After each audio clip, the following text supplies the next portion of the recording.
വാർത്തകളിലേക്ക്. കേരളത്തിലെ വിവിധ പ്രദേശങ്ങളുടെ ചരിത്രപരമായ പ്രാധാന്യം പഠിക്കാൻ അയനം ഹെറിറ്റേജ് യാത്രയുമായി Indian institute of architects Kerala ഘടകം.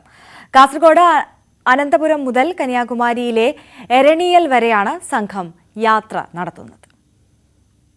Indian institute of architects Kerala chapter heritage സെല്ലിന്റെ അയനം ഹെറിറ്റേജ് യാത്രയ്ക്ക് കാസർഗോഡ് നിന്നാണ് തുടക്കമായത്.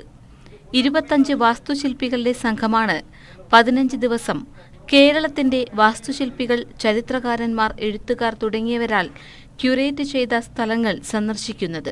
വിവിധ പ്രദേശങ്ങളുടെ ചരിത്രപരമായ സന്ദർഭങ്ങളെക്കുറിച്ചുള്ള ആശയം പുതുക്കുന്നതിനും ചരിത്രത്തിൽ അവയുടെ സ്ഥാനം പുനർനിർണയിക്കുന്നതിനുമായാണ് യാത്ര.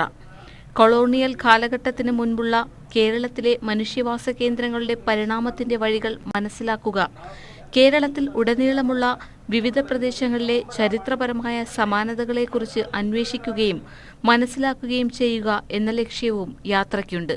ഇതുവരെ കാണാൻ സാധിക്കാത്ത സാംസ്കാരിക പൈതൃക ഇടങ്ങളെ തൊട്ടറിയാനായിട്ടും കണ്ടറിയാനായിട്ടുള്ള ഒരു യാത്രയാണ് കാസർഗോഡ് നിന്ന് ആരംഭിച്ച് ഇതുപോലെ 100-ലധികം ചരിത്ര പൈതൃക സ്മാരകങ്ങൾ സന്ദർശിച്ച് ഇതുപോലെയുള്ള നാടൻ കലാരൂപങ്ങളും പൈതൃക ആചാരങ്ങളും അനുഷ്ഠാനങ്ങളും എല്ലാം കണ്ട് മനസ്സിലാക്കി തിരുവനന്തപുരത്ത് പത്മനാഭപുരം കൊട്ടാരത്തിലാണ് യാത്ര അവസാനിക്കുന്നത്. നീണ്ട ഒരു 15 ദിവസം, ഏകദേശം 25ഓളം കേരളത്തിലെയും പുറത്തുള്ള ആർക്കിടെക്ട് ഇതിൽ പങ്കെടുക്കുന്നുണ്ട്. അനന്തപുരം ക്ഷേത്രത്തിൽ നിന്നാണ് സംഘം യാത്ര തുടങ്ങിയത്. തുടർന്ന് കാസർഗോട്ടെ ചരിത്ര പ്രാധാന്യമുള്ള സ്ഥലങ്ങൾ സന്ദർശിച്ചു. പ്രശസ്ത യക്ഷഗാന പാവകളി കലാകാരനായ KV രമേശിന്റെ വസതിയും സംഘം സന്ദർശിച്ചു. യാത്ര ജൂൺ 10 തിരുവനന്തപുരത്ത് സമാപിക്കും. ന്യൂസ് 18 കാസർഗോഡ്.